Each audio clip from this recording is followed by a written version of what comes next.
Ready to go?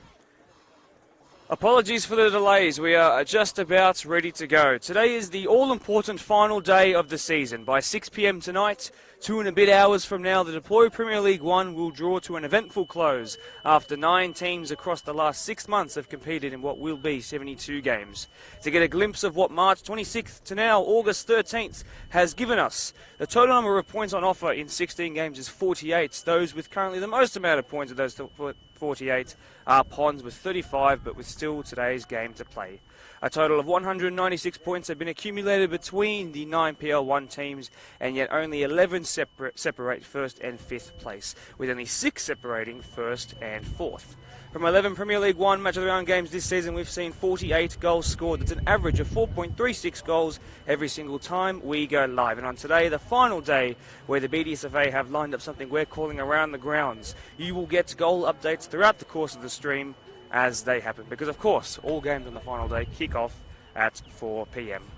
Usually I have a lot more to say, but because of the delay, the game had to be started as soon as we were ready to go. So let me just tell you this, short and sweet. We're at Glendinning Reserve for hosts, of course, Doonside Hawks, who play against Marayong for their third match of the round in the last month. This is an all-important tie.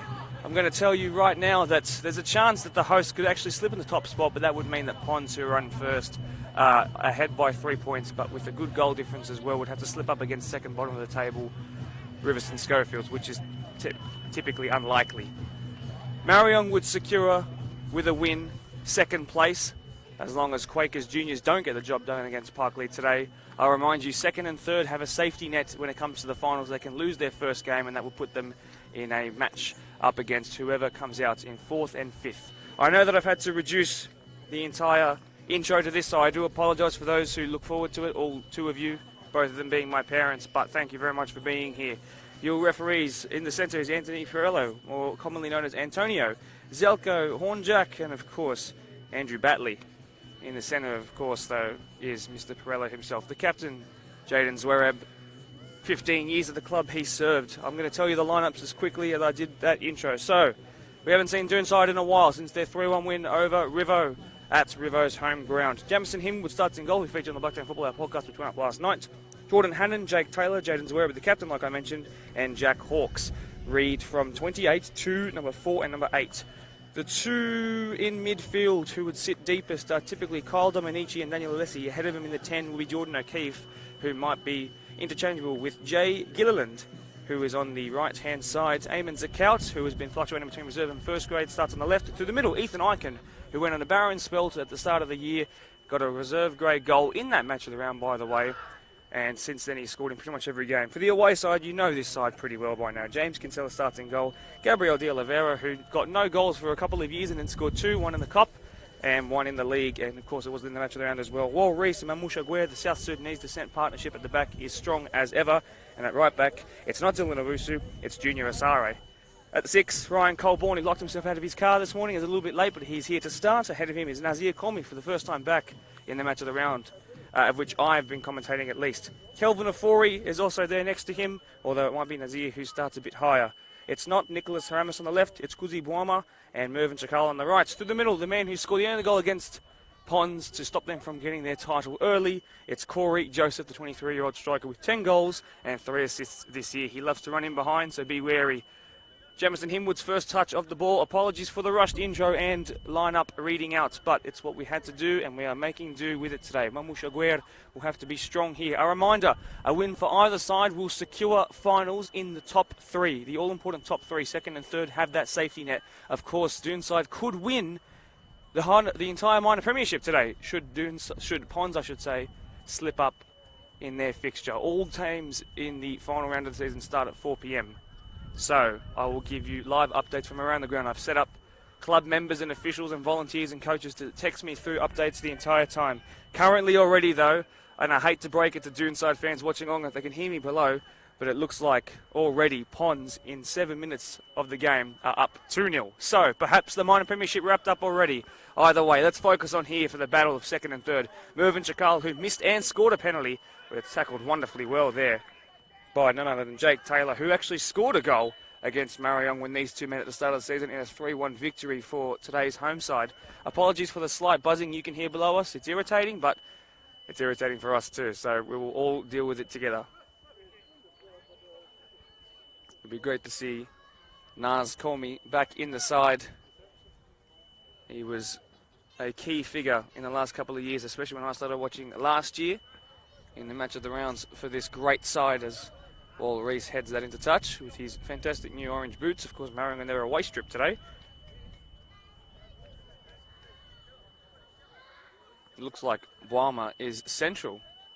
I can see Colborne there, Asare as well. Looks like there's been no late changes. In fact, no, there has been. So there's no Nazir Colmy. It is, in fact, as he is called among his teammates and the fans watching below me, the Greek god Nicholas Haramis, who scored at the near post with his strong and only left foot. He's got the sun in his eyes heading towards him today. Corey Joseph back to goal. You'll find that with his build, I feel like he'll be doing that quite a lot. Should be very good at holding up the ball. That man at 6'1". Touch there past Jake Taylor. Yet to see Doonside really hold any possession. Daniel Alessi, who's been one of the best players in the league, certainly one of the best midfielders in the league. If you don't agree with the first statement, the mileage he's gone through, I can promise, would be stacking well above 100 kilometres 16 games into the season. 9-team competition, I should say, as Gabriel De Oliveira gets his first involvement that I can remember in the game, at least with the ball. Ryan Colborne. That's Kelvin Afori. So he's playing as the 8. It looks like Boama is playing as the 10, which is a familiar position for him, I've been told, although he does prefer to use his pace and trickery on the wings. That's going to go towards Gabby De Oliveira, and Hinwood, who wears 3 as the goalkeeper, is going to see it go dead. Right by the Mighty Hawks sign. By the way, my name is Mark DePoli. I'm joined by Brendan next to me, the wonderful cameraman who brings you the images that you're seeing right now. Thank you for joining us here on BDSFA TV. Do subscribe to the YouTube channel and like the Facebook page if you haven't done either of those things already, as the beat below us has just ceased, which is wonderful. We are fast approaching 500 subscribers on the YouTube channel, which is where you can watch this stream in 1080 quality, by the way. So do check that out there. As now forward comes Jordan Hannon, who is very much an expressive fullback. In fact, no, that's Jake Taylor from centre-back to in the middle of the pitch. An inverted centre-back run of all things. That's Kyle Dominici there. And that header, put into touch. Workers are up 1-0 thanks to Brandon Ford, the captain there. Thank you to those watching along. I won't be able to reply to your text right now. That would be very weird of me while on stream. However, that means Workers are on the course to finishing their season strong, although they will not jump above their 5th position on the table, which means that they will be in that scarier, perilous 4th and 5th finals position, but it is a finals position nonetheless, which is something they were having to compete a bit harder for last year, but it's come more naturally. Even though they've dropped off a little bit in the last couple of rounds, that 5th is absolutely solidified for them. Out wide there in the 7 jersey is Jay Gilliland. He's got 3 assists and 1 goal. That's 4 goal contributions. He hasn't played too many games, though. He's been struggling to string them all together, as has their star goal scorer in Jordan O'Keefe, who's today playing as a second striker in the Blue Boots. I did call him Jackson when I first visited this venue, and he got 2 goals in that game. That was last year. I would suggest we've come a little bit since then. Ryan Colborne on this set piece. Wouldn't say it's an idealistic field, but any field that's not being flooded at the moment is one that we are grateful to have. It is actually better in the wide areas, which is not something we tend to say a lot. The goal mouths are pretty standard. Doonside, no stranger to busy games. As you can see behind this game as well, there's a youth match playing, and neither of the teams are wearing the maroon colours of Doonside. Great ball there by him and Zakouts, but snuffed out by the very tall frame of Amushagwer, as then O'Keefe tried it from a while away and found that it went a while wide as well. But the first real shot of the game has technically then gone to Doonside. So interesting there for you. 3-0 up upon, so bar a miracle that we saw last year when Riverstone came back from 3-0 down to win at their home ground 4-3 in the dying embers of the dying embers. It really was the last moment of the game. it looks like the minor premiership will be going the way of Ponds, and if that's the case, well, an early congratulations to you. It would have been nice to see, you know, maybe a goal later on, or perhaps it be 1-0 all the way until the end, but the Ponds are doing what the Ponds do best, and they're also doing something they don't do quite a lot, and that's score a lot of goals. But they are looking as powerful as ever. They played a very rotated lineup, I've been told, on Wednesday night at Blacktown Football Park between them and Marayong in the Will Trade Players Every Season derby. As Kusi Bwama, who was of Ghanaian descent and was involved in the African Cup win with a couple of other players, including Kelvin. The number 8, this is Junior Asare, who's a very busy man off the pitch. He's got a Bachelor of Electrical Engineering from UTS. Let's see if he can swing it across, though. Really good block there, though, by Jake Taylor. Doonside Hawks 20s team has been, 21's team I should say, has been struggling a little bit. Their reserve grade side has come in leaps and bounds in comparison to the 2021 cursed reduced season. Unfortunately, though, they lost to a very strong Marayong side just before this. Once again, if you've just joined us, apologies for the delay, of course, as Corey Joseph, who's one of the tallest men on the pitch, whips it in, and we saw a corner become so crucial in the 88th odd minute midweek in the match of the season. We're yet to find a goal here. We're yet to have a stalemate, at least my time here. I don't think today will be the one where that starts.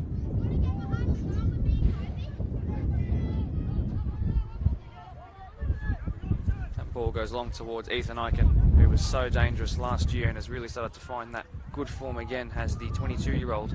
His second year at the club after being at St Pat's for a while. 17 goal contributions in after today will be the same number of games. It's really well won by Aramis in the 22 jersey, a late inclusion to the starting XI. It's Wereb, the captain, whose father Glenn is the coach, his grandfather a life member and founding figure in the club. Of course, John's Wereb I'm talking about there, coach of the ever high performance Marayong side, standing right by the halfway flag. Kevin Guerrero has spoken adequately on the Blacktown Football podcast with Mervyn Chakal, his captain, a number of times. As Mamush Aguer tests out his passing range, he's actually wearing the 20 jersey tonight. That's Aaron White's jersey. Very interesting. That's certainly two very different players there stylistically. As that ball comes into the box, misses de Oliveira. Bwama, who's been so dangerous and good to watch in his first season involved in match of the rounds, but doesn't find that one goes on target. Formerly of Hawkesbury City, who finished rather high up in the table this year.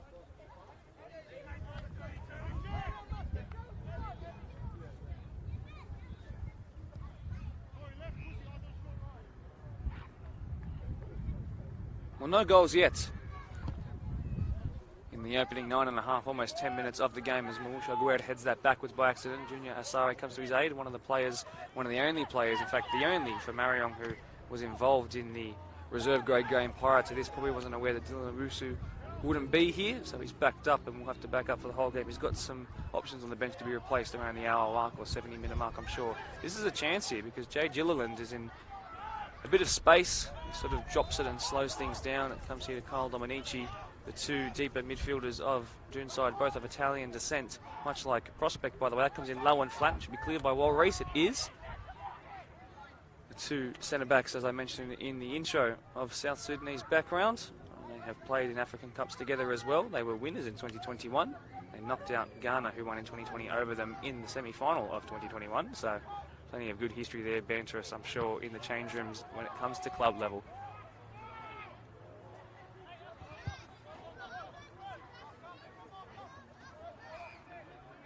The first 10 minutes have been entertaining. We've had one shot on target.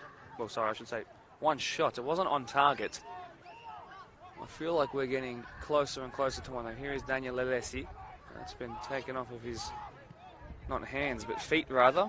Good recovery work by Kyle Dominici, who's no stranger to playing the Casemiro role, as I like to call it. Marayong tried to play this quickly by collecting the second deploy football there, the very fluorescent one, which you won't be able to miss at any time of the day. Forward there came Jordan Hannon, but wide it's come towards Jake Taylor. Mervyn Chakal gets it under control. He's been closed down by him and Eamon Zakaut, who's of Palestinian descent. He's been fluctuating between reserve grade and first grade, and has the man wearing 10 in the maroon colours and those unmissable black gloves with that hint of shine as well.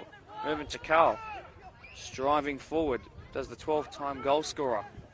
Asare wearing the 12 puts in one of the first fouls that really blow a warning whistle from Antonio Perello, centre referee.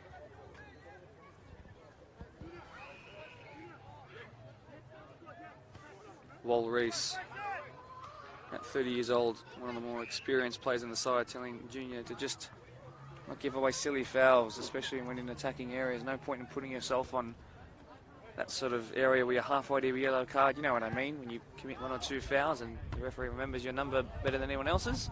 Don't want to do that just 10.5 minutes into an important match like this. Our ball boys on the near side, no older than about 13 years old combined. Comes to Chakal. Asare tries to take it as well. And finally, we've got 2 balls ready to go. Asare takes it. Corey Joseph again back to goal. Yet to see him in real central areas just yet, the 23-year-old. He got the only goal, like I said, for Marayong at Ponds at Blacktown Football Park in midweek. Gordon Hannon will take the throw-in here. The 21-year-old, his first year at the club was at Nepean at NPL level.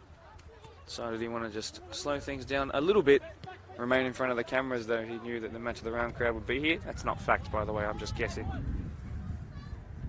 Jamison Hinwood, who was determined to see his boys win the minor premiership, as you might have seen at the start of their segment on the Blacktown Football Hour podcast, although with Ponds 3-0 up, seems unlikely. Ethan Eichen, that's silly of him, another one who featured that day. He spoke rather well for inexperienced behind the camera. Well, a handball involved in the slide tackle there by Gilliland, meaning that it's going to be a free kick pretty much dead on the halfway line. Well, and Cole Bourne's just going to play it simply to Mamouche Aguer.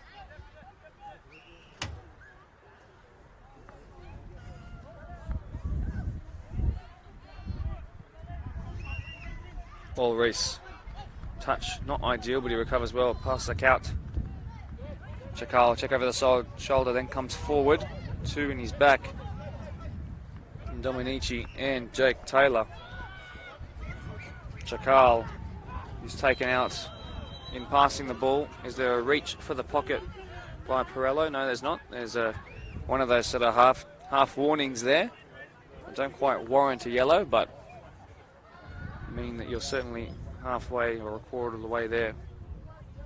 Workers are up 2-0. Both the Ford brothers have scored. This time it's Blake Ford, so congrats to them. They're certainly on the way to making sure that their season is going to end with a W next to their name after a couple of tough weeks against tough opposition. Be interesting to see how their finals run go, although next week I can promise you the match of the round we'll be covering the finals. So we will go straight into the second versus third game. Now, if we have a look at the table while there's a break in play because Captain Chakal is on the floor, the current table reads Ponds, Doonside in second, Marayong third, Quakers Hill Juniors in fourth. Now, there are 4 teams out of 4 there who could change positions as to where they are now. Quakers could jump up as high as second. Marayong could jump up as high as... No, they can't. So Quakers can finish as high as third, but both second and third really have their safety net, and it's played in a neutral venue, meaning that really between second and third is kind of irrelevant. It's just about not getting to fourth. So, Quakers Juniors with a win will put themselves in contention to finish up there, and if they do win, whoever loses this match will fall out and drop into that 4th spot, which is unideal. A draw will make Doonside mathematically impossible to catch. They'll go to 33 points. Quakers with a win would only go to 32. So a draw really will favour Doonside far more than it would Marayong, although Marayong won't be scared of anything considering how good their form has been. I included all that in the intro, but we didn't get to read it all out. And as that ball comes in, it's flashed across that front post and perhaps should have been steered on target. It would have gone low to Jamison Hinwood's left and might have caused some trouble, but that's a chance that's gone begging. Still yet to have a Marayong shot on target just yet.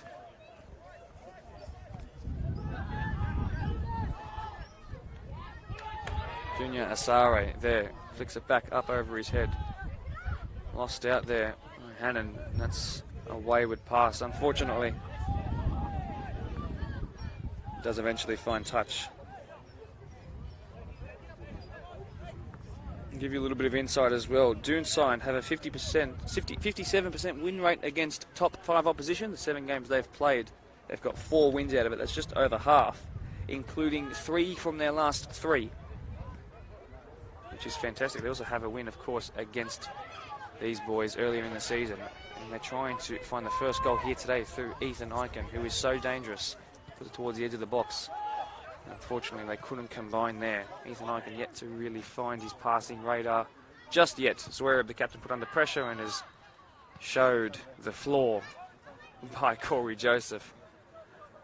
Zwerab, while short in height, is no slouch when it comes to aerial duels. That one there, not an example of that, but something you should be wary from. It's how he's got his only goal of the season. He's also scored 2 own goals. All 3 of those goals came in 2 separate match of the round games. He takes this free kick, it's gone into the box, and O'Keefe is there, he flicks it on. Zakout, maybe perhaps the first shot on target of the day. It's been flicked away by Asare, and then Chakal tries to get it away again, calls for a handball given. There's a player down in Jaden Zwerab, which is the last thing that I'm sure his father, the coach, would have wanted. I do not want to rotate too much. He's played 6 games in the last 7 days. It would have been more had it been for a bit of involvement in the reserve grade game, but the way he is moving at the moment, it's not ideal for one of the many Maltese players we have in the competition. They promised Pastitzis after this. I said I'd get involved as well. Haven't had one in about a year. I'll go back to that record against the top 5, which I think should be mentioned. There was a bit of voodoo shrouding Marayong about a month ago, which we mentioned plenty of times in the match of the round that they featured in when they lost to Workers 2-1 late on at Blackstone Football Park. But since then, that feels like a lifetime ago, because they've beaten Ponds twice, one in the league and the Cottam Cup. Ponds, by the way, the holder of that, knocked out by their arch rivals. They've also beat Quakers Juniors comprehensively last week,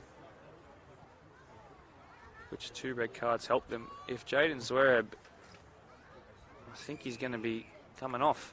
There's a sub ready to come on. This is just about one of the worst things that could have happened for Doonside.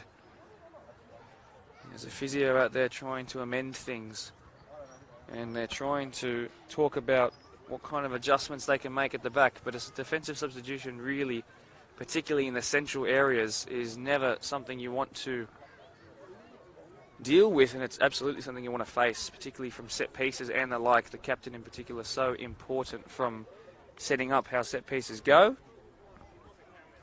He is struggling to put any weight through that left boot, and it's worrying signs for the 24-year-old, who is the first tennis score amount of years he spent at this club. He will die before he doesn't finish a game, but in truth, even though those are his words and his mentality, if he can't walk, he'll struggle to play. I've got a feeling he might try. Looks like the man on the bench has sat back down, his replacement for the time being. Concerningly though, their captain taking up a couple of minutes here. He's going to return. He looks okay out of nowhere. Not sure what kind of magic spray they used, or what. Maybe they offered him a couple more Pastitzis and we're back to normal now. Although if the camera has stayed on him, which it hasn't, but I can promise you he's not doing too well. We will see how long this lasts. I'm getting Ronaldo in the 2016 Euros final vibes from this. Might get a couple more minutes out of him, but we'll see. James Kinsella's first free kick he's taken of the day. Aramis flicks it on, a man who's no stranger to match of the round big performances. 3 goals and 1 assist. One assist he has. Zakout can't get past 2.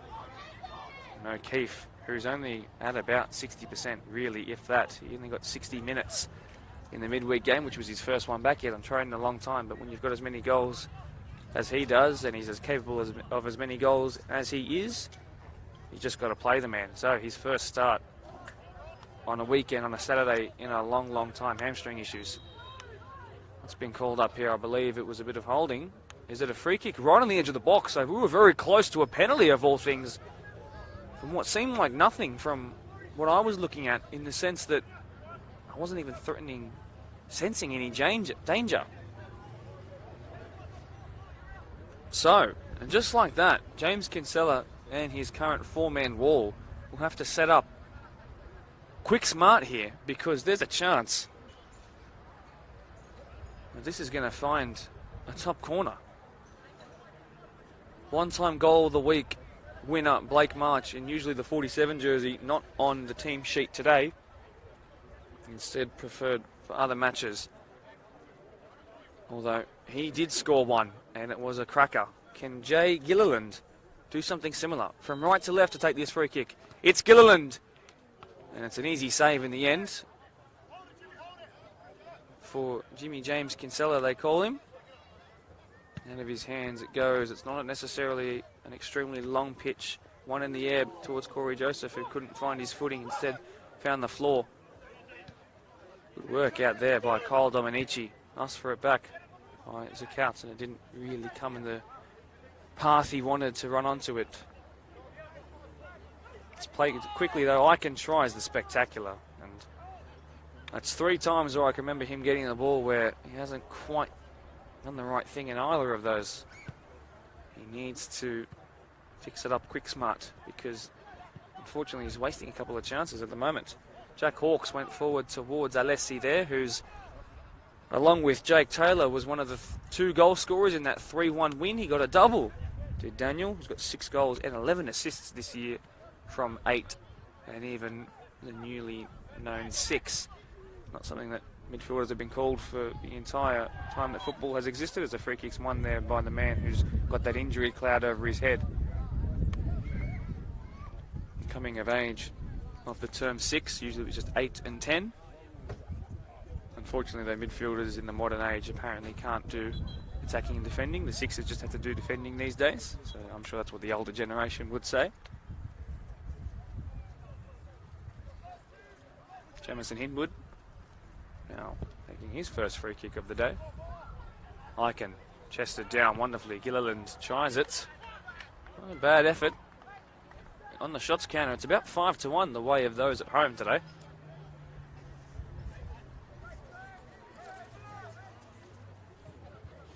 Well, Doonside come into this game with fantastic form under their belt. Their last loss was a 3-1 loss to Ponds, but since then a 4-0 then back over them in a reverse fixture that was played back-to-back weeks, and then a 2-1 win over Quakers as well, 2-1 over Workers, 5-1 over Riverston, 4-1 over Parklea, and in midweek 6-2 over Polonia. They did concede 2 pretty sloppy goals they're not happy with, but Polonia at the point where they actually tend to score a couple of goals in a game, even if they do concede more, yet to win a game, and judging by the score at Workers, probably won't by the end of the season. That's okay, but yes, they do score a couple of goals, do Polonia, each game.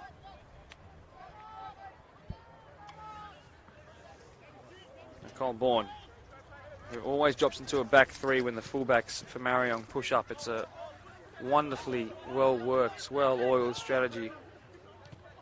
Hasn't always been the way I've noticed them play, but perhaps that's just my untrained eye.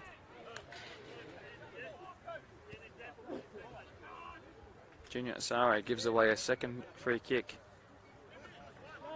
He's getting closer to that yellow card, and for a fullback that's never ideal. Aguirre should win this, he does. O'Keefe is there as well.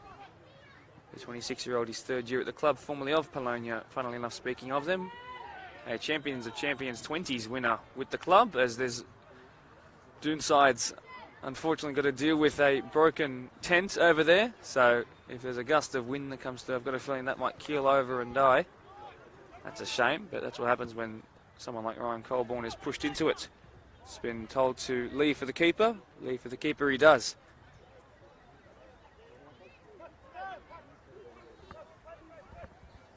So, much like the game at Prospect and Tigers at the weekend, there's another free kick called here, and they're starting to rack up way too consistently for trying to keep any flow of the game. But both teams really scared to commit too many numbers forward and be the first ones to concede. I think 1 goal is so critical in this game. got a feeling that as we go into the semis, it will be the same sort of thing. It'll be low-scoring games. Happy to be wrong, though. Don't mind calling a couple of goals, as you probably all know, and so do your eardrums. There's an advantage to wearing headphones if you watch our Match of the Round streams, and that is that you can hear everything that happens, including me, but you also might go deaf in the process. A four-man wall again being set up, and Kyle Dominici, who's got a goal this year, if he can score one here, pandemonium. It's Dominici from distance, goes through the wall into the hands of Kinsella, who drops the first time, and O'Keefe is there! And off of the rebound, a man who's only just working himself back to full match sharpness has one of the most critical goals in their season. They might not have the minor premiership in their foresight, but they certainly do have the safety net that comes with second and third, and the first goal on cue might just be the one that gets them to the promised land of the finals, with something to show for it as well. Not just getting there by hook or by crook, but getting there up in the higher end because they deserve it. From PL2, investing in youth, a couple of them internal as well, youth products, juniors of the club, and to come up and do what they're doing now, believing in the system. It's a great story, and it was a wonderfully hit free kick by the way as well. We'll give it to Kyle Dominici as the assist, as Icon, again, doesn't get his pass right. Hopefully he can lift his head. Dominici intercepted it, but then unfortunately tackled himself in the process, then tackles it back. Dominici, who's got an assist, we are going to give that to him. Finds Daniel Alessi, then tries to clip it out wide. Lots of work to do here for Jake Taylor, who's actually got 3 goals this year. Goes back to his keeper, who's going to have the sun in his eyes as the sun's just pierced past the cloud, gets past Corey Joseph. That's extremely brave by a man who's got a 1-1 penalty saving record, by the way. Sitting right on 50%, as Wereb says, my foot's working just fine now, and clears that into next week. And the man who's probably, well, I guess you could say, at fault for that goal there, although you can't take anything away from the natural striking instincts of a man who's playing a bit deeper at 10 today, but Jordan O'Keefe. That's wonderful work. You still have to score it, whether you're a yard out or you're 40. Big tackle comes in there. Big tackle comes in there. You could hear that from a mile away. And that'll result in now the first yellow card of the day. Is that for Kyle Dominici? Yes. So the man with an assist and a yellow card to his name. The man standing over at Kelvin Ofori is no stranger to an incredible goal in the match of the round, although he's apparently a stranger to scoring at any other times as his teammates. Only got 1 goal all year. Plenty of assists to go with it though, but only just the one for a man who's naturally played as the highest of the 3 midfielders for this side. Can he turn provider once again? Sun in the eyes of Doonside as Mother Nature tries to provide a bit of equity in this game, perhaps from this free kick. It's a little too shallow for an initial header on goal. Quasi Boama is there, who was so well spoken in the pre-match chat I had with him. So happy to help out and make sure I had the right jersey number written down next to his name. Of course I do. How could I miss you? One of the best players out there. So Couts, that's really good work. And the man who's involved in the first goal so heavily, trying to be involved in the second one as well. Icon is there, as is Gilliland. He wants to go himself. He flicks it with the outside of his right boot. And probably not the right choice. Steadier hands that time by a keeper who's just got to recollect his emotions and forget about what happened for the first one. It was struck so sweetly, but when it is low like that, you have to get your technique absolutely perfectly right. As Gabby De Oliveira tries to flick that outside to Ofori, who's not usually someone whose heat map would suggest he's on the wings too much. That time there, though, he was positioned well enough to earn his side a throw-in.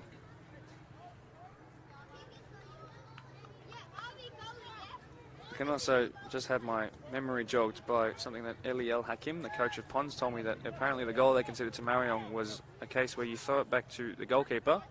A couple of 21s boys on debut. As Walrus is urged to shoot, and it's going to come to Corey Joseph. No, it just evaded his head, unfortunately. And they got a lot of height to Marayong, and that was not a moment that I expected to pass them by, but it did. I thought that was angled right. That kick out of the hands, though, is going to be working out, but unfortunately, Zakout ends that. Forward by De Oliveira. 6 assists this year. as well as 2 goals in all comps to go with it. 1 in the Cotton Cup, 1 in the league, and the match of the round too. So the man born in Brazil who's lived here now for 15 years, Gabriel de Oliveira, wears 9 on his back, a pro at indoor football, as you'll find that most hard-working Brazilians are, as Junior Asare goes from giving away free kicks to winning one. There's another one there for Jordan Hannon, who's actually naturally a 6 or an 8, but he's playing at left fullback tonight. Well, technically this afternoon, it will be tonight come the second half.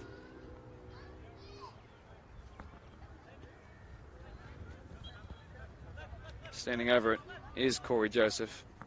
Hasn't turned provider too many times this year, but let's see what his in-swinging free kick is like. Just a couple of steps, and as a result it was too shallow, which is something we're saying quite a lot on the match of the rounds. Learn to hit your free kick, everyone, with a bit more depth.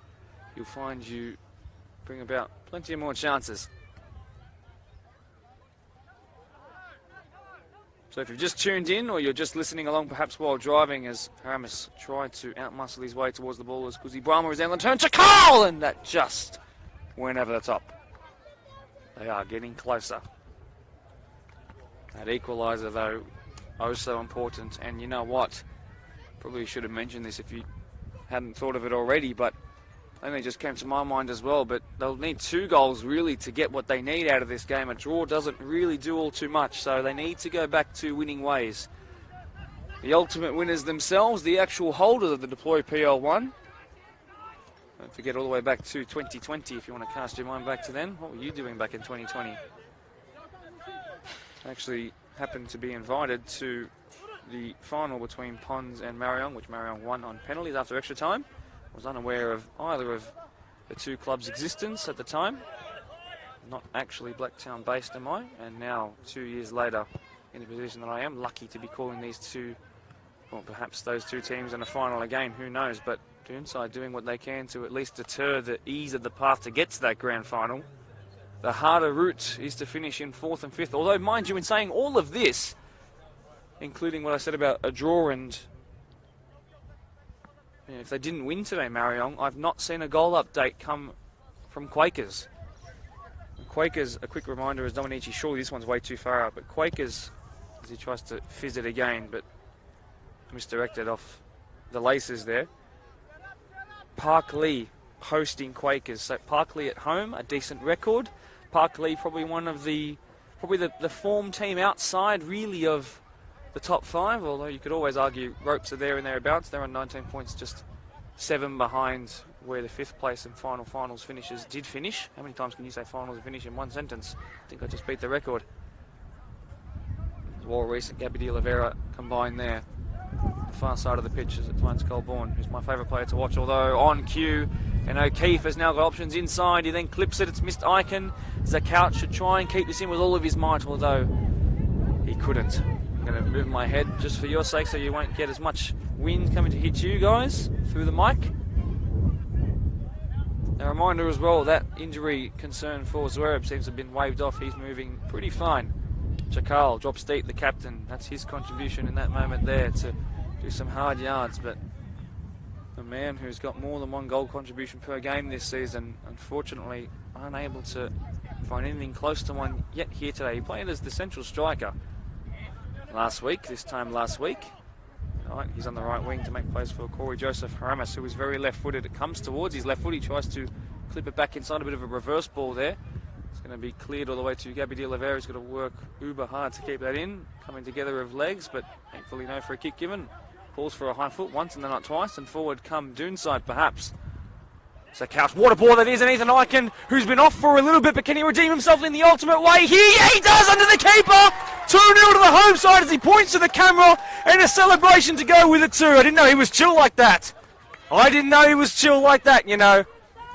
Shake of hands and high fives all round for Doonside, whose record of 3-3 in their last games against the top 5. Well, that might just become 4-4 in what's their most important match of the season. Their midfield runs hard. Their strikers finish well too, and they have 8 goals in their last 2 games, and there's still plenty of this to go, but Marayong just looking too shaky at the back for a team who have played this back 4, including the keeper and centre defensive midfielder, this back 6. They've played this way too many times to be not at their full fitness, but you know what though, when players do arrive late and they don't warm up properly and perhaps aren't in the right mind frame, didn't get to listen to the music they wanted perhaps, it affects everything. Doonside have been here for the entire day, it feels like. Particularly that of their captain Zwerb setting the example. He's here almost every day, every moment of the weekend. Not sure how he gets away with that at home, but he does. He's a busy man, but he sets the example. All the Doonside here boys early, warming up early. Also, of course, the delay to the stream, of which I will again take responsibility for and apologise.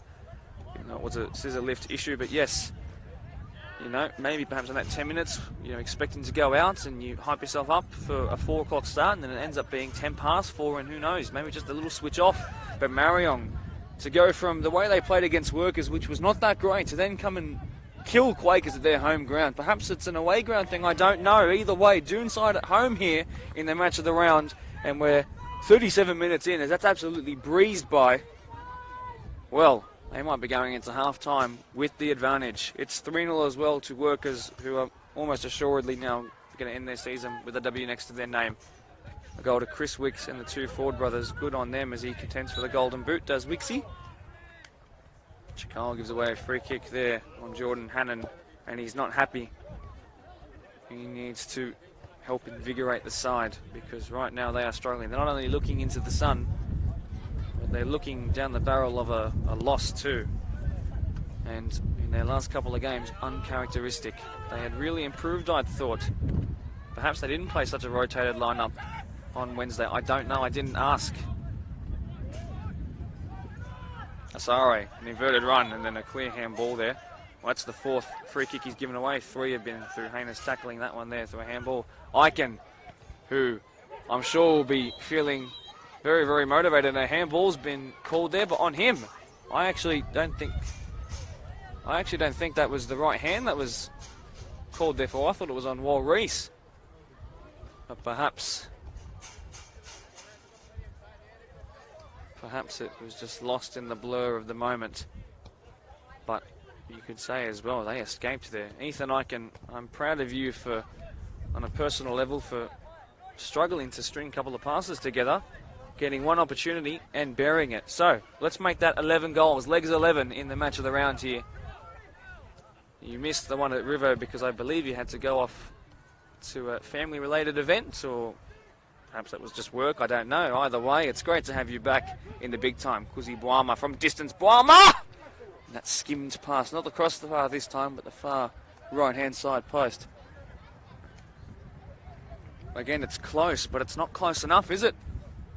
Marayong, as we approach half-time into the final 5 minutes. Of course, there was a big 5-minute delay for Zwerb, so I can imagine about 10 minutes left to go before the final whistle of the first stanza is blown. There's people in the car park waving to the camera, if you can see them, or they're listening along. Hello to you guys. Now the camera heads away from them, and we are back into play here. Gilliland, who hasn't been involved much since I remember him taking a free kick, although this man involved in the first one of the day.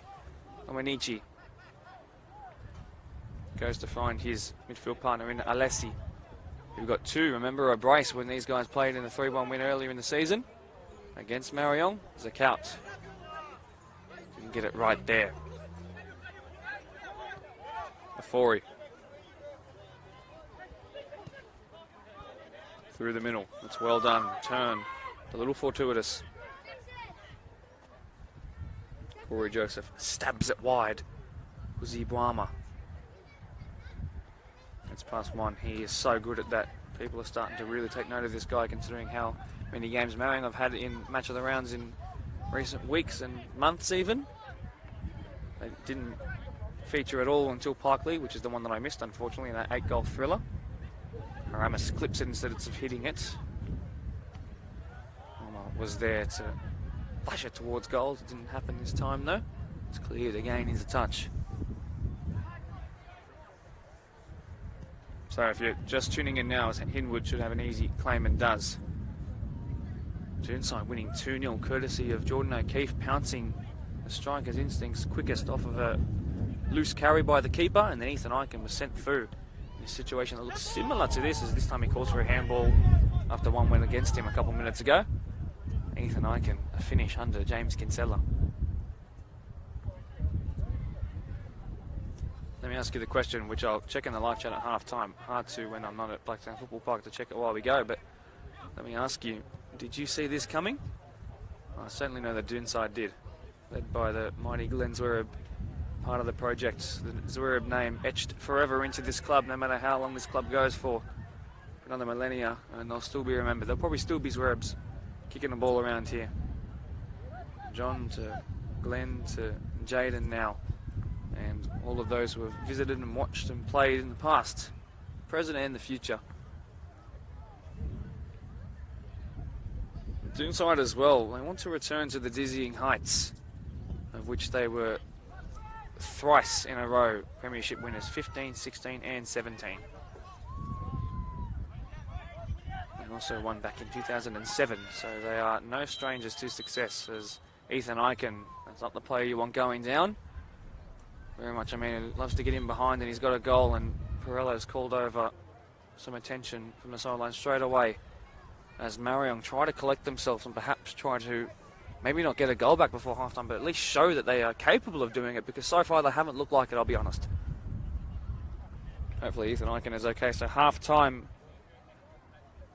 my word, I've just got a halftime update from Quakers Juniors, and Parklea are beating them 3-0. So while it might not be going Marayong's way here today for the battle for third place and second place, Parklea winning 3-0. So should it stay like that, and bar a 1 in 1,000 comeback at Morgan Power Reserve, it appears as if, even though they might lose today, considering that they're sitting in third place on 31 points to Quakers 29, they will actually remain in the top 3. Well, what a change of tone that is. So it wasn't quite live goal updates. That's my apologies for promising you that, but the half-time update from out at Morgan Power, perhaps Ryan Hoffsmith's gone on a little dance of his own as the Golden Boot contender. Who knows? But 3-0 down. Well, in my intro spiel, which I didn't get to read out all of, but I did call them a wounded Quakers, because they are down a couple of players to suspension and injury, and it's been difficult for them. But 3-0 is not something I expected. I did also call Parklea the form team outside of the top 5. Well, perhaps they're one of the form teams full stop. Good time to do it towards the end of the season. That means you can go into next season, keep the same team together, amplify the bits that need amplifying, and who knows, you might have a bit of a contender on your hands. Good to see Parklea. Congratulations to you. Up 3-0 at half-time. Proceedings resume as it goes towards Chakal, and it's headed out. Zakount keeps his hands down to avoid giving away a silly free kick. Asare, can Marayong try and find something here? Well, they might end up in a final spot. They certainly don't know that yet. I will yell it out to them as they go by. I hope that doesn't take their foot off the gas, but what it does mean is that currently this game, while not going their way at all, might end up inadvertently going their way. Isn't football a strange thing? It's a count. Colborne chooses not to close him down straight away, then dives in this time. Had Zakount have gone down, probably would have been a yellow card, so he's lucky in that sense, and Zakount saw it go out.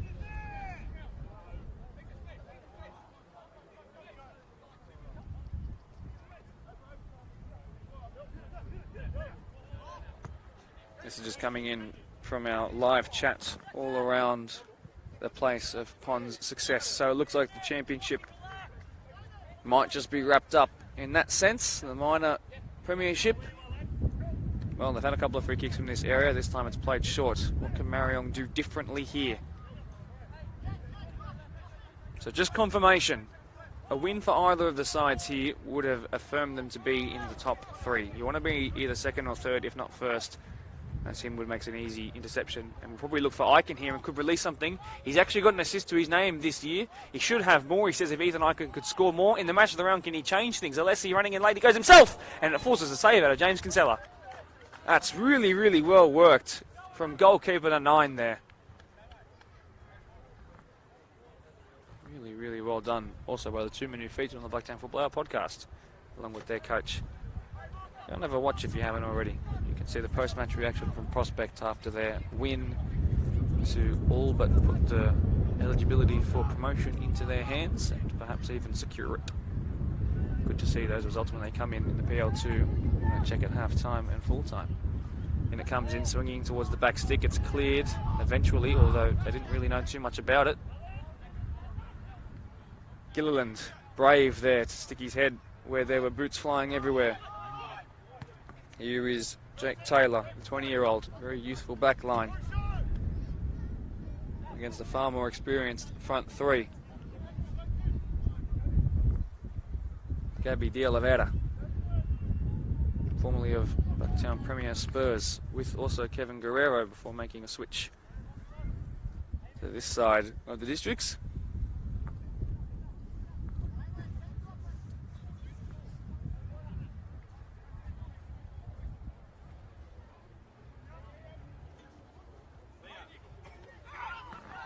It's cleared. Calls and cries going up from both sides in both coloured jerseys, expressing their frustration and wanting a free kick out of it. It's a out.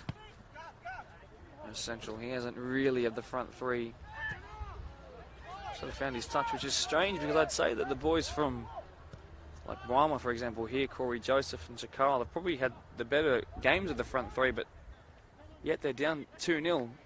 Ethan Eichen struggled to get a pass together, but has a goal to his name. And that'll do it for half-time. Not too much time added on considering all things that happened in that first half, but Doonside up by 2, courtesy of that latch onto a loose ball by Jordan O'Keefe, who notches up 9 goals for the year to go along with 8 assists. And of course then, towards the end, Ethan Eichen in the 14 jersey, finishing like the 9 that he's playing as today. He's chill like that, if you didn't know that already, but as we go into half-time, with the results around the ground not going Quakers Junior's way, although they might be losing here, Marayong might just be safe for a finish inside the top 3. Ponds at 3-0 up at half-time might just be heading towards that first trophy of the season, though. We'll be back in about 10 to 12 minutes. Don't go anywhere.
Go for it. Bit of mini ruse action early on.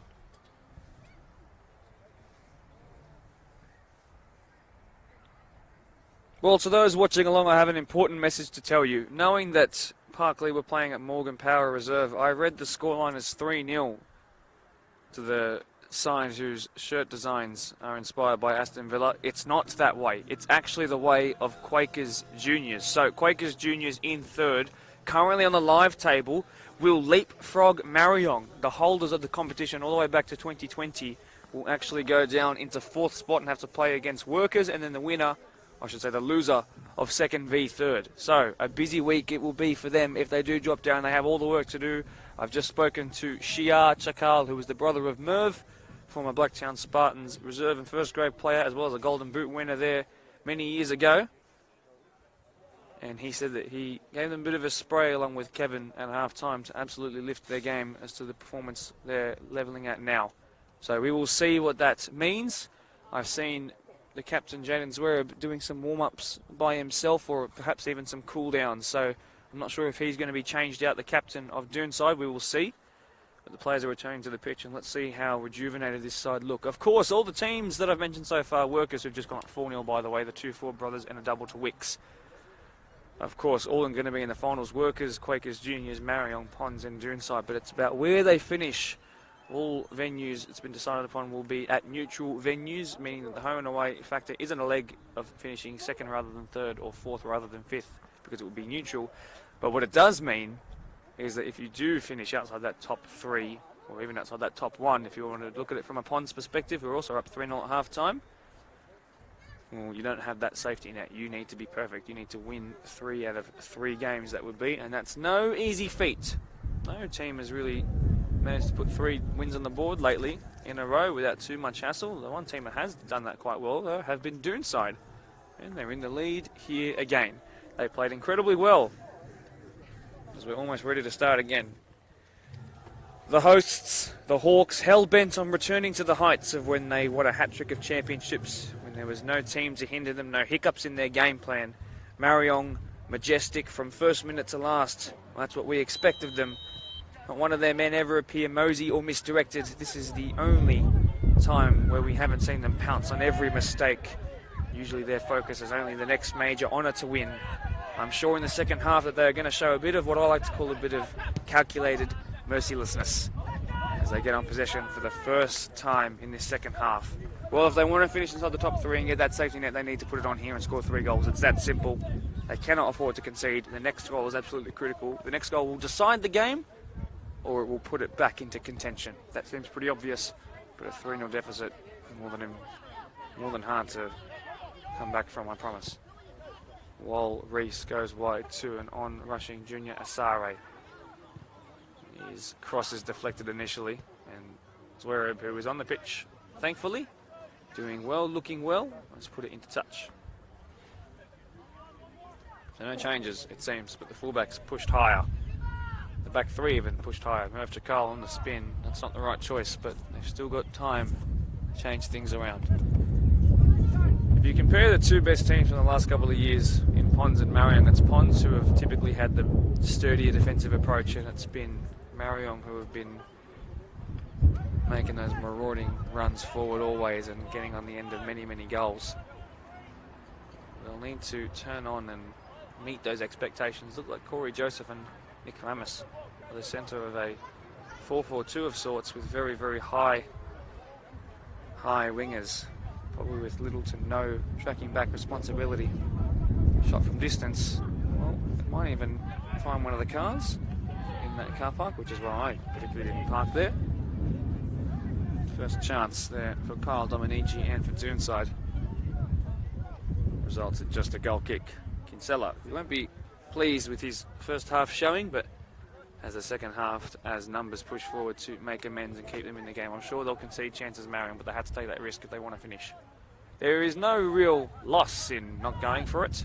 They will make finals. It's about the path they have to the grand final. So they may as well go for it. As you might say, just send it.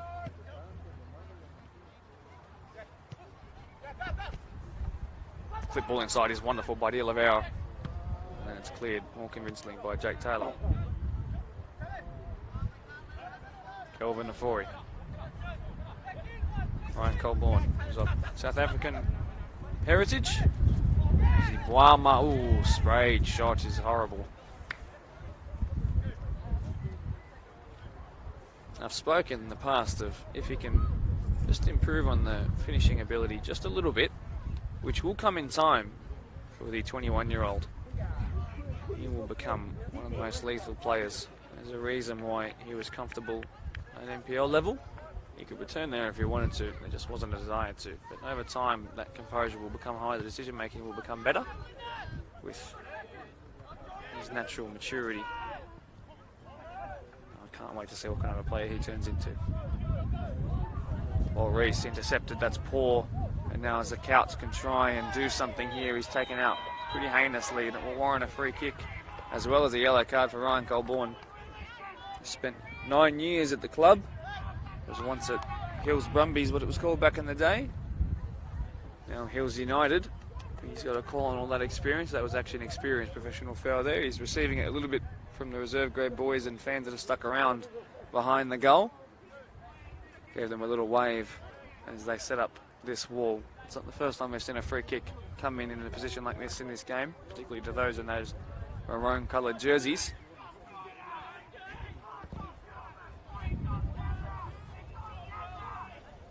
It also resulted in a goal if you cast your mind back a little bit.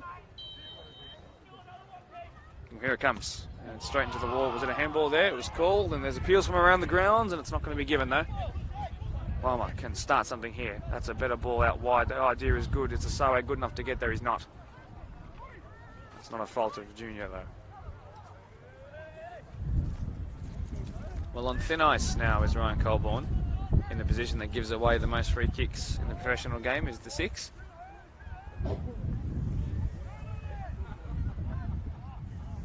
And apologies, by the way, to Quakers if they ever watch this back and have a listen, having read the text that came through wrong. Quakers Hill have also scored a goal, but they've conceded it, so the 3-goal margin between the two sides remain, but it's now 4-1 rather than 3-0.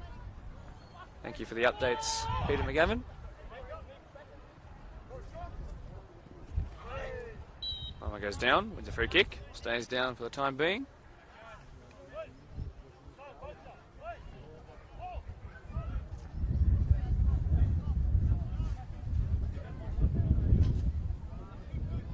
Wow, okay, so Pond's up 5-0. So I'm going to basically assure to you that Ponds FC will be the minor premiership winners of the Deploy PL1 for 2022, and a massive congratulations is due. They've been objectively the best team in the comp this year, defensively as solid as ever. Their fullbacks in particular, both high goal scorers this year. It's been great to watch. And they could have done it on Wednesday perhaps if they played a full strength lineup, but they wanted to do it here and give them a full week's rest. But congratulations to Pons for almost certainly now winning it. Corey Joseph whips it in. Aguirre is there, he took it away from goal, and there was an elbow off De Oliveira there, and a scramble in the box, and it's cleared finally.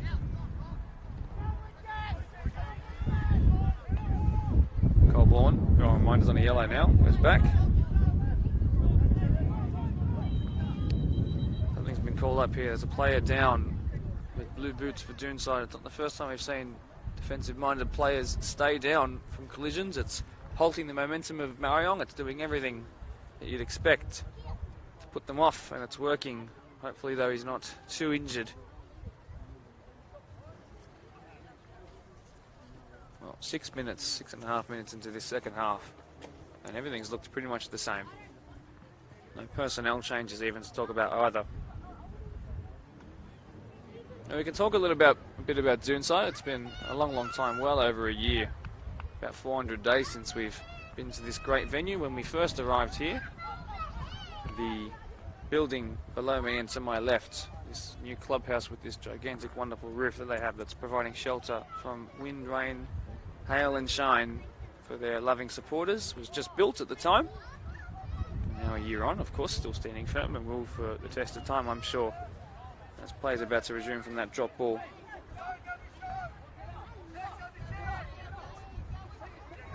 Mush Aguirre who is his Mamushe, avid Fantasy Premier League player, by the way. They'll have to do some defensive work here. They won't get the clean sheet points today, will Marayong, if there was a deployed Premier League fantasy one.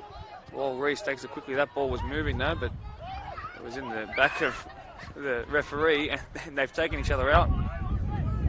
Wall Reese and Kuzi Wama. It's then clipped in. That's a better ball by Sakaut. Cleared by Oliveira.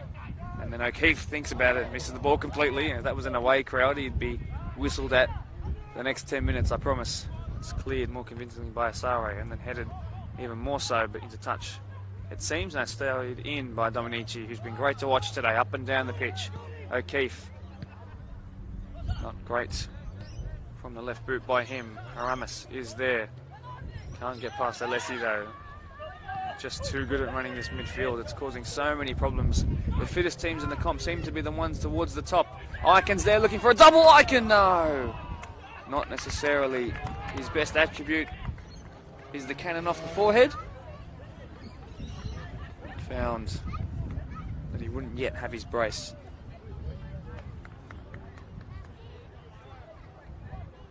A goal for Workers left back Blake Graham means that Workers are now up 5-0 thanks to the 4 different goal scorers today. Even though Workers technically playing for nothing in terms of movement on the table, a far better performance from a team that have been struggling to find their best feet in recent weeks. Good way to end the season. You'd rather end it with a win than a loss, no matter where you finish.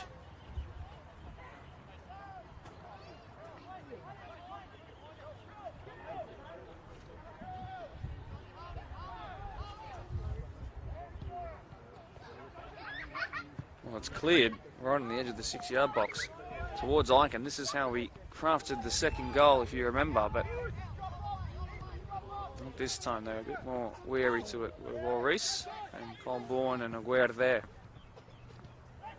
So with it as well, while talking about the table, Ponds, who are going to be minor premiers now, will find that they will go off to play in the Champions of Champions. There have been plenty of winners of the Champions of Champions from the BDSFA in the past.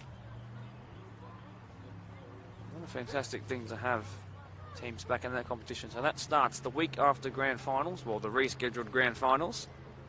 So not much of a break for Ponds if they do make it that far in the comp. Of course, they might not. You never know.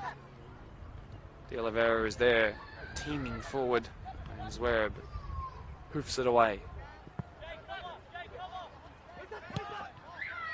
Well done by a forward to win it back, and Blama there, that chest control didn't quite work out for him. It's clipped back towards him. Zwerb, forgive me, that was Taylor, who was brave there. Himwood just lets it bounce to his feet. It's closed down slowly by Corey Joseph, who has plenty of goals as a striker, but I do wonder if it's, in the games that I've watched, he's struggled to get on the ball as much. He's a striker that relies on service, but when he gets the service, he's clinical. There's a number of strikers in the professional game who are like that. I won't need to go through, you can name them yourselves, I'm sure, but the problem is that when he's not getting the ball, you don't notice him too much. He needs to get on it and be in the right positions a bit more. It's not something he can necessarily do unless he wants to change how he plays. It means he keeps his best moments and his fast twitch muscle fibers working for when it counts most. Perhaps an example forming here where he's lost it out. That was the opposite of commentator's curse. That was commentator's prediction there. And Icon, well, this is very similar to when he got his first. Icon now tries again. Icon could save, although there was only really one angle that he could, and one corner that he could try and find, and that was across the keeper, and Kinsella made the save. Aguirre there. It goes wide to Mervyn Chakal, captain. That's really good work by Jordan Hannon there. Chakal wants to take this quickly.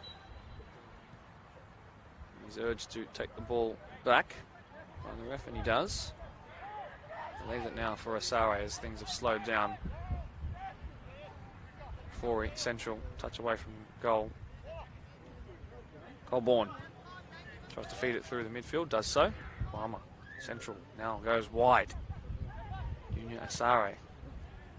Junior Asare not only has his Bachelor of Electrical Engineering, I should say, but he also is the founder of Window Property Group and is part of a buying agency of houses. So he sells plenty in the area, from Hoxton Park to here even. Also featured in the last couple of weeks on a podcast talking about house prices and all the like. So he can sell you a house, but can he buy a goal here for his side today? Well, Brahma is there, and Brahma tries it straight at the keeper, and had it gone anywhere else, perhaps we would have been looking at one of the first real big chances for Marayong today, but that's probably their first significant shot on target, and it's taken, what, let me have a look, 58 minutes and 3 seconds. Not the Marayong we've been so used to seeing in recent weeks.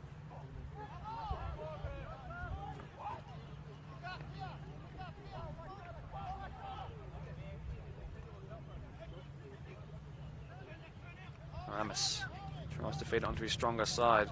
Clatters it to Dominici before even leaving a yard from where he hit it. And now Icon, this is the kind of chances I thought they would have, because the fullbacks would be pushed forward, tries it from distance, but the keeper was on his line and wasn't tested. Well, where to now for Marayong? Because Ponds have not slipped up. Not that that would have affected Marayong in particular, but just the difference in their points this year will be noticeable, that's for sure, if it stays this way. Also means that Ponds would have won a total of 38 from 48 points available in this season. 17-game season. That doesn't make it past Colborne. Tries to feed it through, but really leave the visionary things to a Forey. Not that he isn't capable with his 4 assists this year, Ryan Colborne. It's a second step at it here, plays it more simple. A Forey goes wide. Sare there. This is better triangle play. A bit fortuitous to win this back there. That's kind of what they need to get back into this with still a third of the game to go. Sare, but it's blocked again by a resolute defence that is wearing maroon. The Doonside were formed as a club in the month of October of the year of 1980. Now, if you're new to this, and what I do when it comes to a bit of club history, I tend to talk about some indicators of what the year 1980 was like. One of the best ways I do that is by pop culture references. So, the year of 1980, blessed with the albums Dirty Mind by Prince, Peter Gabriel by Peter Gabriel, Scary Monsters and Super Creeps by David Bowie, as that's cleared at the front post, Way Too Shallow once again. Top songs of that year, the singles, Call Me by Blondie, Another One Bites the Dust by good old Queenie, and Xanadu by the late, great Olivia Newton-John. When I was preparing those notes, once again pulling them out of my drawer, I had a look at that and couldn't help but add in the late to my notes with pen, as Mervyn Chakal tries it and clears, and then Himwood will claim as Marayong seem to be forming more chances, but of course they're pushing numbers forward and leave themselves exposed like this. Icon, like, was called out, had no options and has to do it by himself, but Doonside happy to defend and just let Ethan sit up there by himself. I'm sure he's happy to do so as well. You find a couple of references, by the way, from the pop culture side of things. In the year of 1980, top movies at the time were The Shining, Friday the 13th, and of course, Xanadu, for a horror-themed pop culture throwback here on BDSFA TV. In the football world, we had the Euros, which was held in my beloved Italy. It was won by West Germany, who beat Belgium in the final. 1980 is also the year that Nottingham Forest defended their European Cup crown. So, double winners. This is flicked across the face, and the Forey was a bit awkward in dealing with it, but was lucky that no one was there to smack it in. And Doonside will come again. O'Keefe might line one up here. It's Jordan O'Keefe, and it smacks into the head of a Forey, who has reacted as if he didn't feel a thing. Not sure how, though. Alessi showing his work rate and his ability to get forward. That's a heinous foul there by Ramos. And it's just not working for Marayong here. And Doonside, boy, do they look good. They are looking very, very good.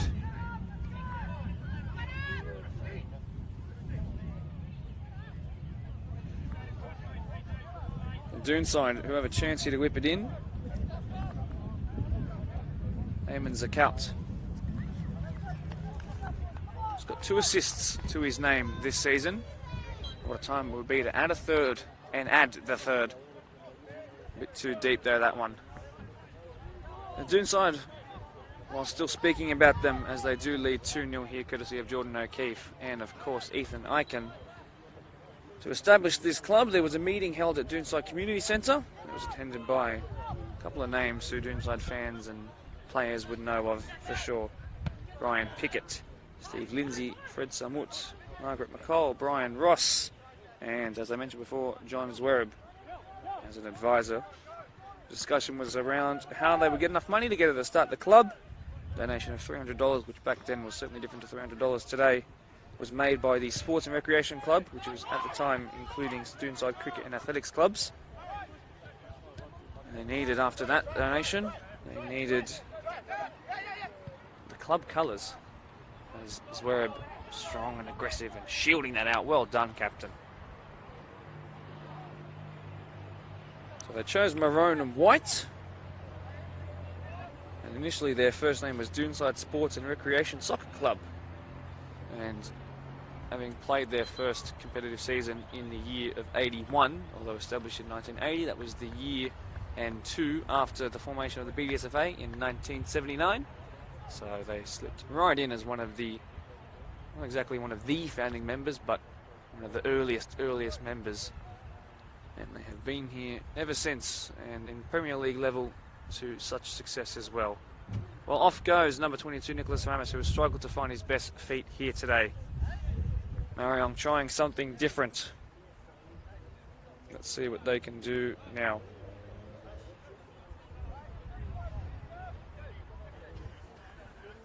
Number 24, Asim Tapa, has come on.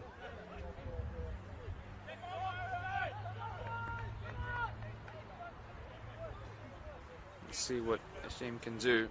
In the game where they won 4-0 over Quakers because of those 2 red cards, that certainly helped them towards that scoreline.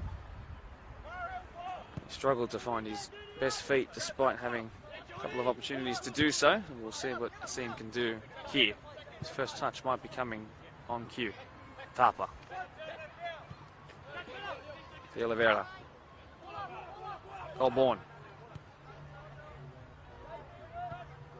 Central towards Wall Reese. And clips it over the top only as far as Zwerb though. O'Keefe. First goal scorer of the day. Chakal, strong and aggressive to win that back.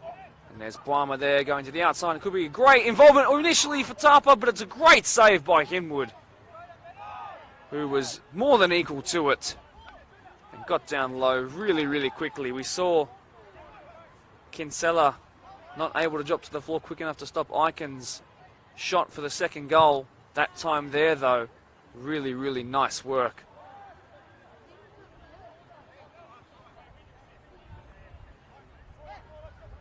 And Doonside, with every passing defensive action, every passing minute, are getting closer to securing that second spot. And it will be a second spot that is 3 points behind the minor premiers Ponds, who are all but confirmed now. But it will be a season they're going to be happy with. Flicked on the near post and then it's up in the air. Not sure who got the final touch. Depo is there and then Boima off the post. A cannon like we haven't seen before. How much power was behind that? And even though it beat everybody, it couldn't beat the upright. And it might need a repainting job. And once again in the match of the round, the post comes to the aid of a side. Although in the most recent one, though, we saw a chance from the corner afterward lead to a winner. So, a sign of things to come. Will Marayong now click into a higher gear? There's been another sub made on that far side. I think Junior Asare has come off as predicted. Number 25, Saeed Sulamanpour has come on. Tapa is there. Chakal coming together there with Gilliland. They have a little talk off the ball. Eichen instructed to try and beat Wall Reese and Mamushaguer in the air. It's not going to happen too many times. That one there, an example of where it didn't. Sulamanpour there. Zaid, though, watches it go out. He's not really aware of where the touchline was in his first couple of moments of the first grade game. That will annoy players and coaches and officials alike from the Marayong technical area. Covers there, though, with an interception, goes back to Mamushaguer, who's formerly of Ponds. I wonder if he'll be happy with his former club going on to find victory in the first trophy available of the Boy PL1 season. Steam Tapa. Not sure if he meant that, but it's worked out quite well as Gilliland tries to close him down. Bwymer, who came the closest of anyone who hasn't scored today to scoring. Aiken instructed to do himself though, and unfortunately it's not going to happen. He's probably not too upset considering his involvement and the scoreline right now. Reese. Well done, Bwymer.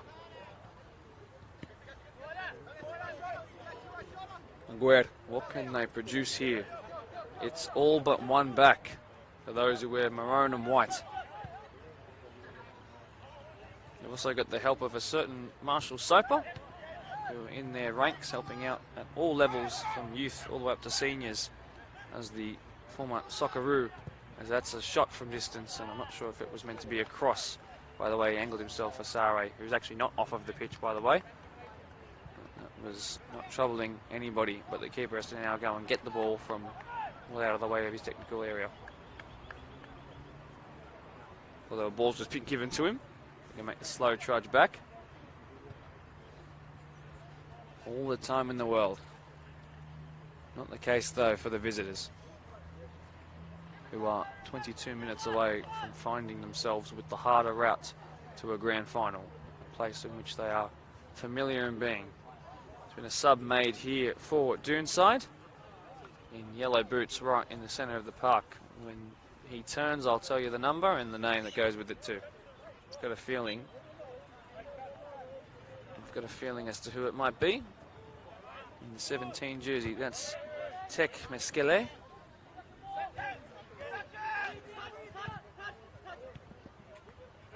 Full name Tekalen, who was heavily involved in the reserve grade game prior, as most of the subs Premier League sides are.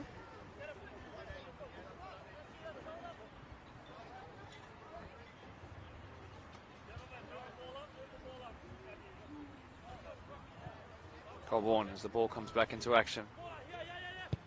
Goes for the cross-field switch. The technique is good, but lack of understanding and connection here. It's an uncharacteristic performance by the whole of Marayong here. And it must be frustrating for those watching and hoping for them to pull something together here and have that safety net that the second and third place in finals gets you. But it looks like it's going to be going Quakers' way, who are up 4-1 against Parkley as of right now in my last update, which means that they will snag that third spot. Tapa, that's a cynical foul, it will be a yellow card. Wouldn't have been an easy fall for Asim Tapa. Yellow for Jordan O'Keefe. Got a goal to his name. Now a yellow card as well, very much like Kyle Dominici.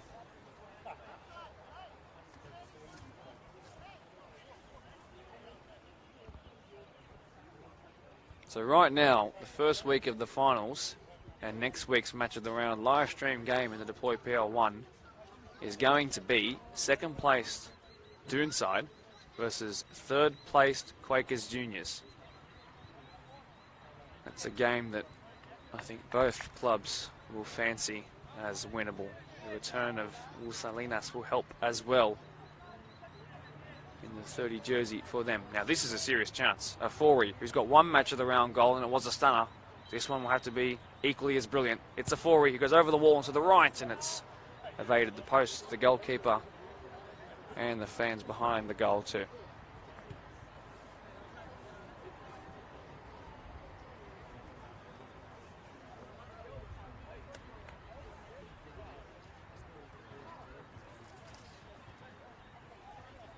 Marayong, you might have noticed on our Blacktown Football Hour podcast in the last couple of weeks, a club who very often form teams that win at all levels, over 35s, at youth level, mini Roos level. They have successful teams, men and women as well. They themselves were formed in the year of 1988. That's 8 years after that of their opposition here tonight, as Wearable surely kick it into the next field that he does. If you need your pop culture references from 1988, well, the top albums of the year, Surfer Rosa by the Pixies and Justice for All by Metallica were the two that we caught the fancy of my eye. Songs, singles at the top, though. Bad Medicine by Bon Jovi, one of my favourite bands. I had to call on that one. As Barma tries to turn, he's coming the closer for Marayong in this game. He's still inside the penalty area, so they had to be careful in closing him down, and it just curled away from goal, and it didn't find anyone wearing that dark black and green jersey. The Flame by Cheap Trick as well, top song in that year, and Desire by U2 was one that was listened to quite a lot. Movies-wise, Rambo 3 came out, Die Hard, the ultimate Christmas movie, and Michael Jackson's Moonwalker, which moonwalked to being one of the worst movies of all time, but it is what it is. Well, what's been called up here? Will it be consecutive free kicks? I think it will be. So, Afori will get a second stab at it. In the football world, 1988 was a good year for entertaining football. And it was also a really good year for the Dutch. PSV beat Benfica 6-5 on penalties after a stalemate after 120 minutes. No goals after 2 hours. That can be a bit of a bore sometimes. Ronald Koeman was in that PSV defence if you need a name reference there. In the UEFA Euros, the Dutch solidified a great year, like I said, Van Basten and Gullit, the goal scorers, to beat the Soviet Union in Munich. Let's let this free kick be taken. More Reese standing over it, as well as Mervyn Chakal. What's it going to be here? Chakal goes first. Chakal that time more at the keeper, which forces a simple save. Not really one you thought they came close. Final little look at 1988's other goal scorers from that tournament of the UEFA Euros include Michael Laudrup, Brian Robson, Roberto Mancini, Rudi Voller, Gianluca Vialli, Emilio Butragueño, Andreas Breme, Jürgen Klinsmann, and Lothar Matthäus. If you recognise any of those, don't forget to hit the like button on YouTube or Facebook, wherever you're watching along. Let us know that we're doing a good job as that ball comes in, is headed in and onto the side netting. And that one just as close as Kuzi Buama was about 10 minutes ago, but still not close enough.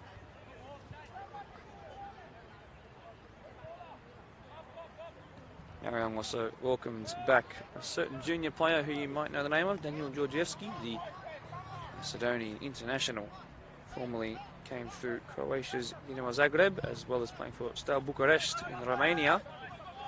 When he came back to Australia, originally it was a stint for Melbourne Victory as Kuzi Bama wins him back in the middle of the park. Bruno O'Keefe tries to slow him down, but he's letting yellow, has to be careful. Asim Tapa off the bench and loses that. Calder Manichi got the assist for the first goal, which really started things here today. Dominici goes central again, 1-2, 1-2, 1-2, played again the third time here. This time comes into the middle to Gilliland, who didn't get his strike right. That was a really nice move, satisfying to watch. The triple 1-2s and then the cross in. So Georgievski had signed for Victory. He was voted the Joe Marsden Medal in the grand final. That's a heinous slide tackle there. It's very, very poor. And some Marayong players and fans are starting to get a little agitated around us. Apologies for the fruity language you might hear around. Jack Hawkes picking up the yellow card there in the 8 jersey.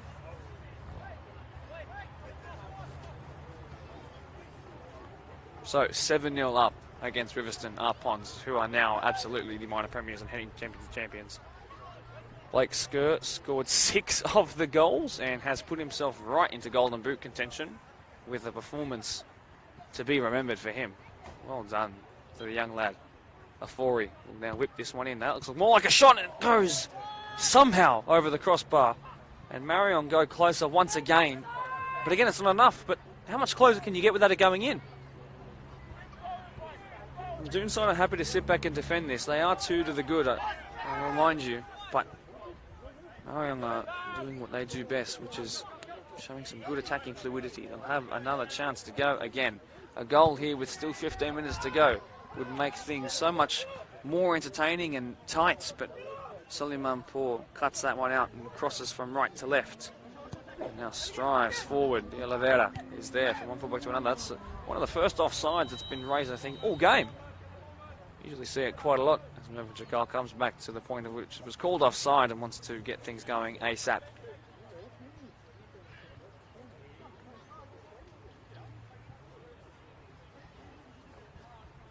Last final talk on Daniel Georgievski after the player of the match in the grand final lost to Sydney FC, then went to Newcastle, played 3 games at the Wanderers and ended up with Melbourne City, where he had a very good stint as well. Did the Macedonia International and now pundit in our Australian leagues and domestic cups as well. He's also joined by a certain Filippo Fedeli, former Italian defender who had stints at a bunch of clubs in the mid to lower table of the Serie A. The likes of Fiorentina and Pisa, you might know the names of, particularly the former. Well, going into this, Marayong had the Cotton Cup win over Ponds 3-2 just on 2 weeks ago. A 6-2 over Parkley in the match of the round. A 2-1 loss to Workers, yes, but then after that, 4-1 over Riverston, 4-0 over Quakers. We also had that 1-0 over Ponds in midweek, but this has looked nothing like that. Defensively fragile, and that's so not like them, as the darkness is settling with every passing minute here at Glendenning Reserve. Great feat there. Didn't result in anything but a clearance, and Doonside again doing well. Wal Reese here tries to push things forward, does the 30-year-old. Coming into his best years as an athlete. Suleiman Paul will recover this.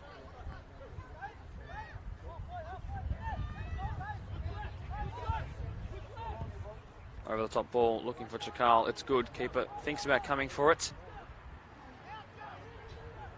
And it's put into touch rather than a corner. That's good work by the defender. Into the box. They're trying to play everything quickly here. Another clearance. Doonside survive again. It hasn't been the hardest they've had to defend in their lives, I'm sure. It's not been too desperate, but they've done everything right so far. They've looked composed while doing it.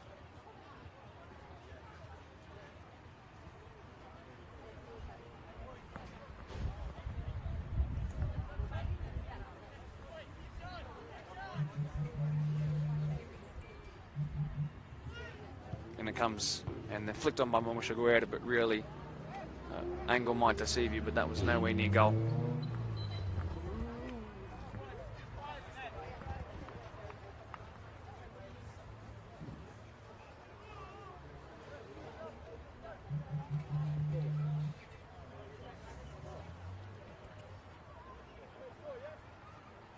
Well, for Rivo fans who might be here for whatever reason that is, first of all, welcome, and second of all, you have a goal against Ponds, so perhaps the comeback is on at 7-1, who knows? I'm open for it.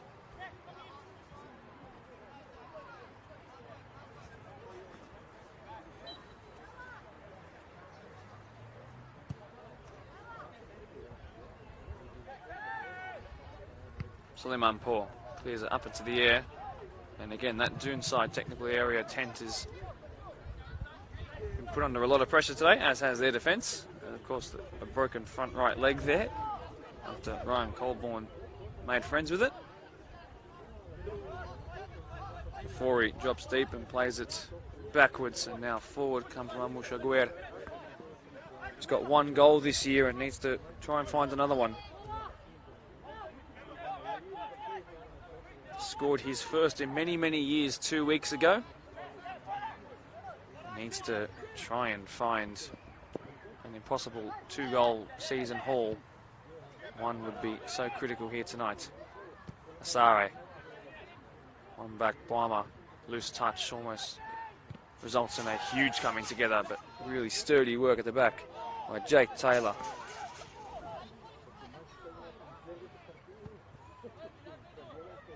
Mamusha Guerra is also a South Sudanese health promotion officer, so when people reside in Mamusha's home country come to live in Australia, he helps them settle in language-wise and how to live culturally as that ball comes in and is cleared.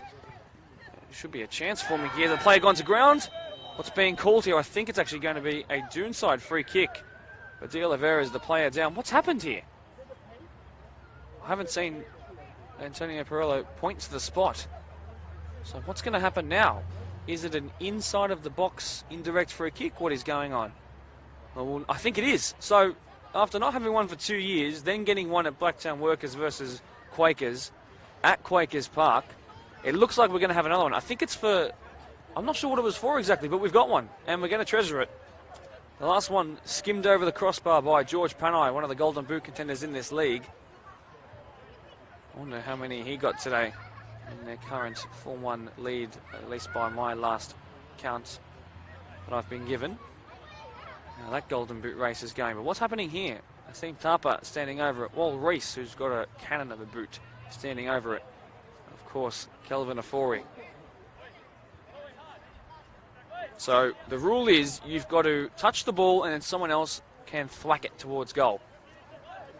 So it looks like Wal Reese will touch and Kelvin Afori will look to double his account for the season and also double his account in the match of the round for goals. It's instead gone to their number 24, Asim Tapa, who hits the crossbar. And it's a crossbar hit, a crossbar skim, a post hit, a side netting, but no goals. And it's got to be painful for them. And while it might not stop them from getting finals football, it's going to stop them from getting the easier route to the grand final, which is now everybody's common goal to get to that last game, to be at Blacktown Football Park in the middle of September, to enjoy the occasion. But they've got to win 3 from 3 to get there. A little push in the back will warrant in a free kick. So Quakers Juniors have beaten Parkley 6-1 at full time. So Ponds are currently up 7-1. And that game also about to tick over and finish full time at Workers as well. Workers 5, Polonia 0. We've still got 7 or 6 so minutes here. Long shot from distance from that free kick. Falls here to Hossan Ali, who's just come on as well. Here is Eskele, who we haven't seen since I think the Doonside played here last time when I covered them earlier in the 2021 season. Just felt a text come through there as well, so it looks like, yes, the Ponds game is up as well. So Ponds won a Premier's, massive congrats to them. They'll be jumping on quickly to see how this game's going, not that they won't already know. Word is going around like wildfire here tonight. So Doonside might have a chance to cap things off. Kyle Dominici, who from a free kick instigated the lead, might have a chance here again. Dominici, it's pretty deep. And it's going to result in a throw actually, which is probably better than a goal kick in a position like that. They can box in a little bit. Well, there's still time for 3 goals. I have seen it happen before at multiple levels of football, only a couple of times in my life, but why not here today as well? Colborne, did that stay in? It did. It's cleared though, only to really the edge of the D. Hossan Ali is there. Tek Meskele is there too. 3 subs all involved. Now it's come here for 1 for Marayong. Asim Tapa runs central. It's been a better performance from him. He was so unlucky to not have a goal. 6 inches underneath where it did go, he would have had one. Hindwood's currently got a clean sheet. 1 goal conceded against Marayong in 180 minutes for the season. It's not a bad record. Players have gone down on the edge of the box. Big slide tackles going in everywhere. Play might be stopped because there's 2 players down. Hopefully we just continue now. We slow things up.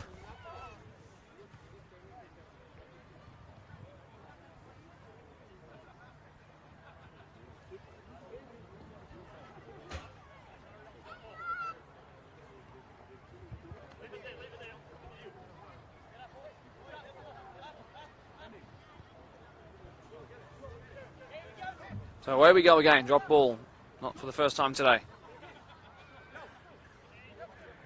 Aguerd spreads it wide to Limanpour. Then tries to clip it over the top to Carl, Zwereb committing to sending it as far away as possible. Let somebody else go and get it. Is there a late change coming on here? 8-1 for Ponds. It is that game not over yet. I mean, the result has been since about the 4th minute. So I think they were already 2-0 up. 8-1 for the Ponds. That's a serious message. Fortunate for Rivo, big club, big following. Not their day. Off goes Jay Gilliland. Had a decent game today and ends his season in style in the front 3 of a side who are going to win 2-0 over the Holders. What's been called here? Throw-in again, I do believe.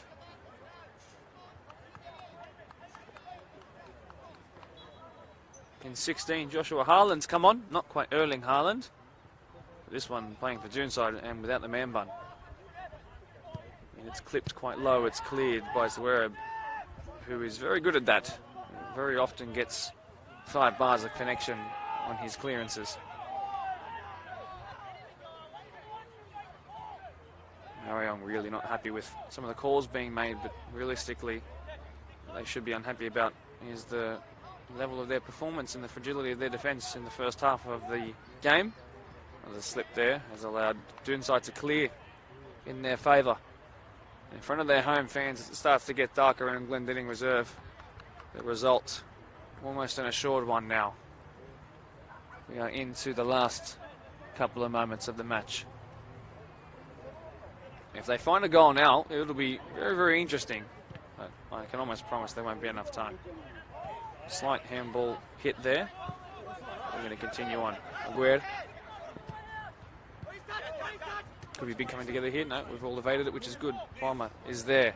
Been closed down by Hawks. It was second year at seniors in Doonside, and he's been very, very good. And a bicycle kick was attempted there, and it took a flick off of Jordan Hannon there, who bravely stood there, or unknowing to it, but he made the block that has stopped these last couple of minutes from being rather frantic. Marayong still persevering despite the scoreline. This is the kind of mentality they'll need going into the semi-finals matches. There was a call for a high foot, call for a handball. It's flicked in again. Player's gone on while Reese was there. It was clear before it got to him, though. Afori.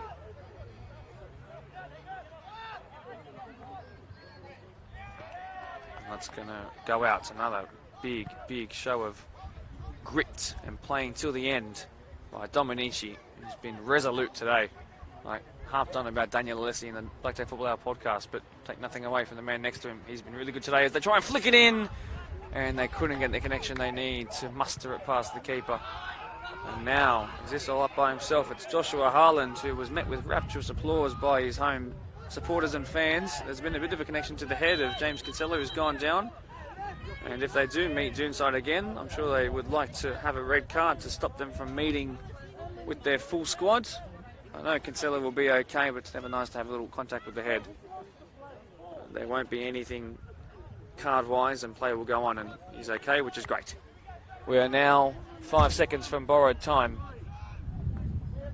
and we're into it. So, how much time have we got left? Is it time enough for 3 goals? I'm not sure. Right now, Doonside will solidify second spot with the scoreline staying as it is.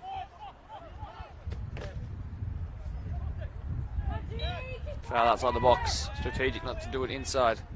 It's well done there by Mescale. Chakal leaves it for Afori, whose delivery's been okay. It needs to be perfect. Why not just hit it?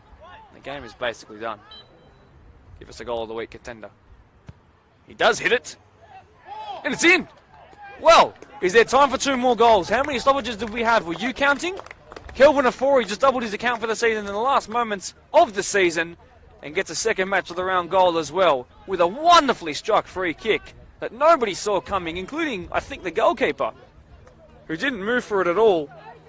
Is there enough time? Well, perhaps things back in the balance. By far and away the closest game of the weekend. All games started at 4 p.m. How much time do we have?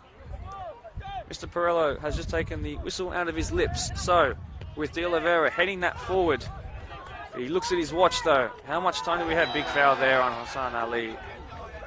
Stupidly unnecessary because it slows things down again, and Ali can stay down. There's 1 minute to go apparently. I've heard a call go, so let's see what that means. Already a minute and 40 seconds in to borrowed time. Kinsella should come for it and claim he does. Didn't catch it at its highest point. Players urged to get back. That's a poor kick out of the hands. Was it a handball? It was on Ali. Full time not called yet. Perhaps one more play to go. Not that a draw will really do all too much. What it will do is move Doonside down to 3rd rather than 2nd. So it will look a bit worse on paper, but realistically Marayong are not in this. Do they know that? I don't know. I'm not sure what Shiar told them at halftime. I know I told him the score of the Quakers game. Not sure if he told them that Quakers were up by the amount they were.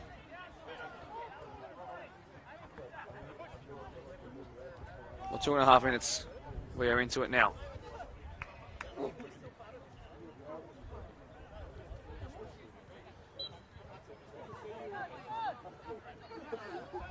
The final moments of the final game of the Deploy PL1 regular season among us here. They might do it, you know. Just a goal kick. Play goes on.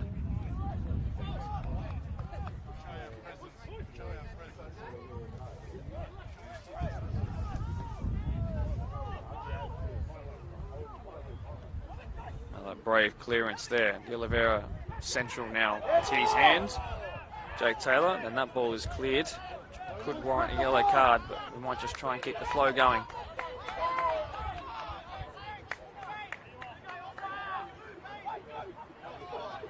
The goalkeeper coming up as well. He's going to just float it into the area. Every single player forward, every single player back. In it comes, right at the keeper, straight into the hands of the keeper, who's going to whip this forward and perhaps have a shot at goal himself.